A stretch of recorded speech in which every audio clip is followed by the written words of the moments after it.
Hello, Wetaskiwin. We are back for another R&R News candidate interview. We have Karen Aberle here with us today. I think I said it right. Hi, Karen. Hi. She's running for City Council in Wetaskiwin, and we're going to learn all about Karen in this. We're going to learn all about her likes and dislikes, where she works, where she grew up, all that sort of thing. This is a two-part interview.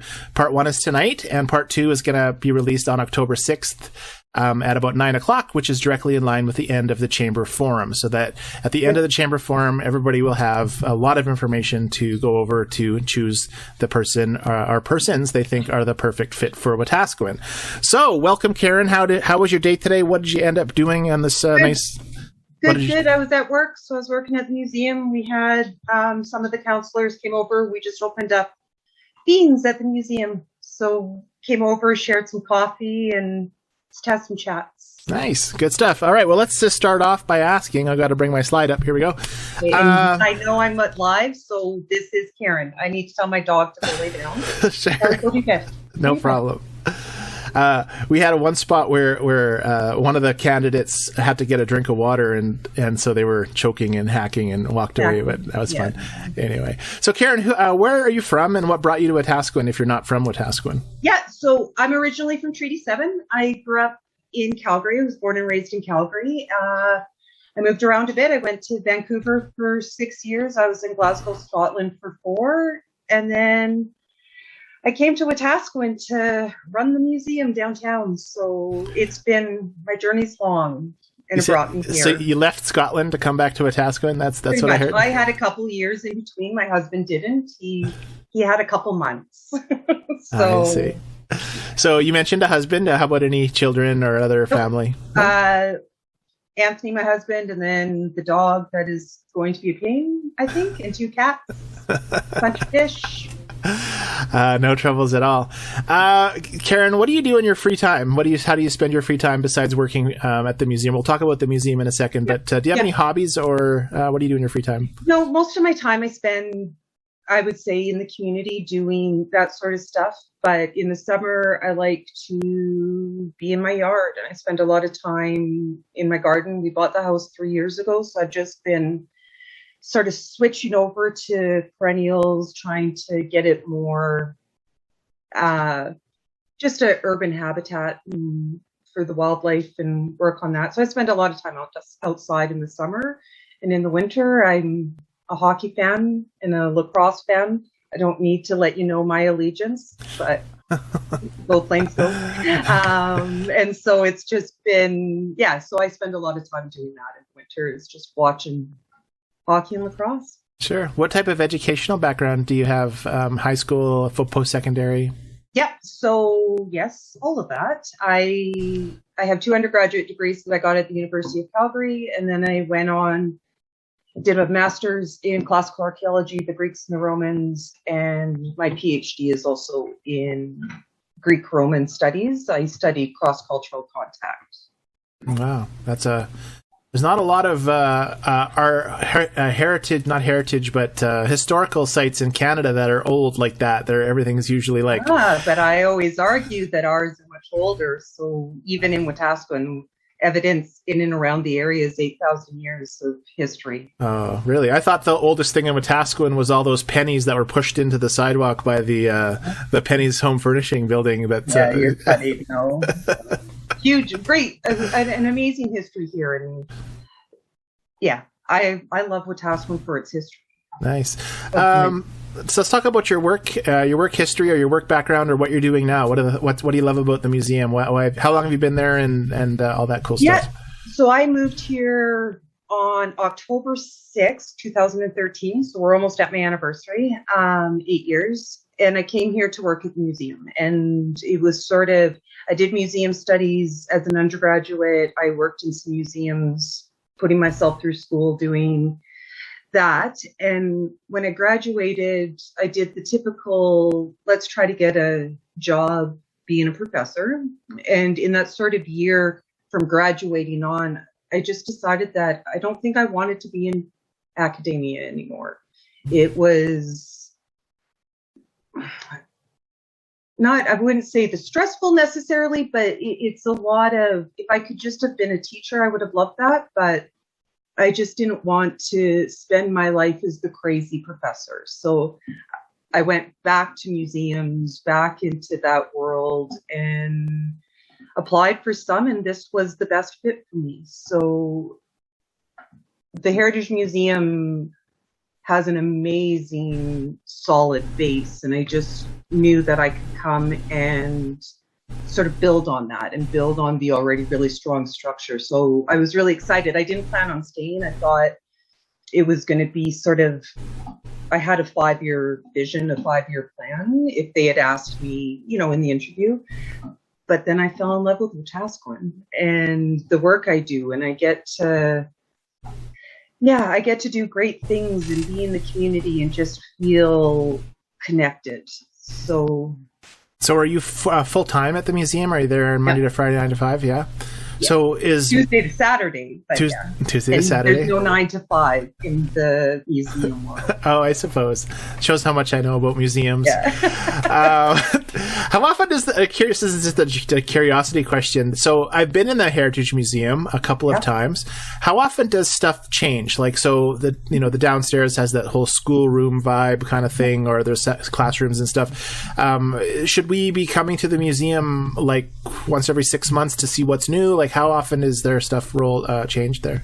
Yeah, so our goal is to change out our temporary exhibits 3 times, right? So that's what you'd see on the main floor. So 3 times a year, have something that is new coming in to that. And sometimes we direct it specifically to something. If something happens, and I can't off the top of my head right now think, but if there was, when Dr. Johnson died, we had a whole bunch of stuff that was donated from his family. So we did a special temporary exhibit on Dr. Johnson. We have satellite exhibits in long-term care, the civic arena, and at the county offices. So those switch out annually as well. And then Women of Aspen Land switches out annually. Nice. And then what we've been working on is every year sort of revamping, I guess, or just sort of adding to the permanent exhibits. So that would be, you might not see much change in the playrooms because those are perfect. Like there's the thought behind that when it came, it just really was amazing. So we're working on new information, different information, and just gradually transforming. So, but that's only one part of what we do. Sure. Right. So yeah, I'm sure I could talk to you a long time about be on all night. For sure. So let's quickly move on, or not quickly, but let's move on to committees or volunteering. Do you do any extracurricular? Actually, I lost my train of thought. I do that once in a while. Sorry. Being that that's okay. No, it's not your fault at all. It's totally me. Because you're full time, if you become, or when you become a council member, are you flexible with your hours so that you're able to dedicate the amount of time that you need to council? Yeah, my team is really awesome. There's 3 of us that are full time at the museum, and then we have 1 part time and some casual staff. Summer is different, and they're really awesome, and they know their jobs. And most of my job can be done on my own time, right? Sometimes I have to be at the museum, and that's obvious, but I don't need to watch anybody. I don't need to look after anybody. They all know what they're doing and are good at their jobs. So my time's flexible. I might, depending on, when we're in budget season, I'll work less. And yeah. Sure. Great. What sort of, we talk about committees and volunteer work. Have you done any committee work or volunteer work in Wetaskiwin?